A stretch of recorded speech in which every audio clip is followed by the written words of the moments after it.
खुद ही पानी। यदि तुम्हें पानी पिलाना होता तो तुम हमारा राजपाट क्यों छीन लेते। तीनों प्राणी पहुंचे कहां?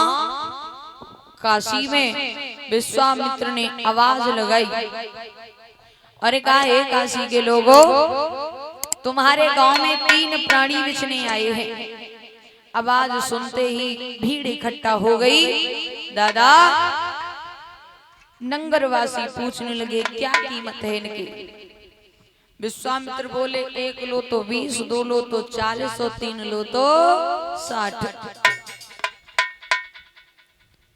कोई कह रहा है महाराज कुछ ज्यादा कीमत है, छोटे के हिसाब से ले लो, बड़े के हिसाब से ले लो। सुबह से शाम हो गई, एक भी व्यक्ति नहीं बिका। तब तक एक वैश्या का आगमन हुआ। वैश्या कहने लगी देखो, हम जाति से वैश्या हैं, इस लड़की को खरीदना चाहते हैं। विश्वामित्र बोले वैश्या हो या पंडित हो, हमें तो दाम से काम है, 20 बार लाओ लड़की को ले जाओ। भैया जब ये दृश्य रानी ने देखा तो पति के पैर पकड़ लिए, कहा महाराज हमें अपने हाथों से मार दो, मैं इस वैश्या के साथ नहीं जाऊंगी।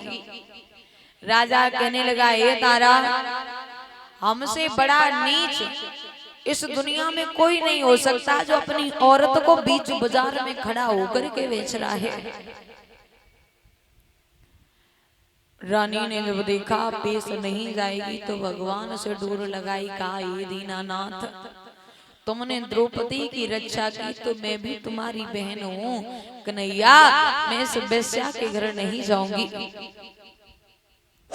वेश्या धन लेने गई, तब तक एक ब्राह्मण आ गए।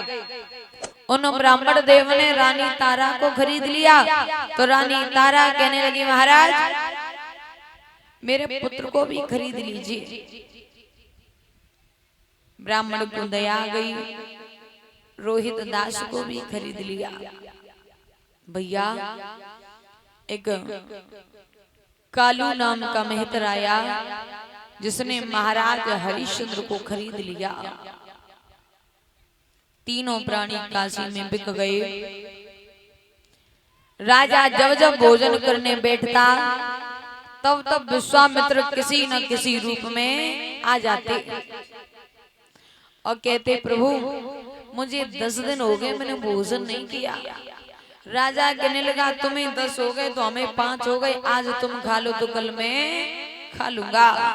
दादा कभी संत बन के कभी बेकारी बन के विश्वामित्र जब जब राजा भोजन करने बैठता तब तब आ जाते। 27 दिन हो गए राजा ने भोजन नहीं किया, शरीर जर्जर हो गया। गागर भरने को जब पहुंचे तो गागर भर ली, लेकिन शरीर में इतनी ताकत नहीं है जो गागर उठा करके सर पर रख सके। भैया पानी वाले अब साइड से हो जाओ सब।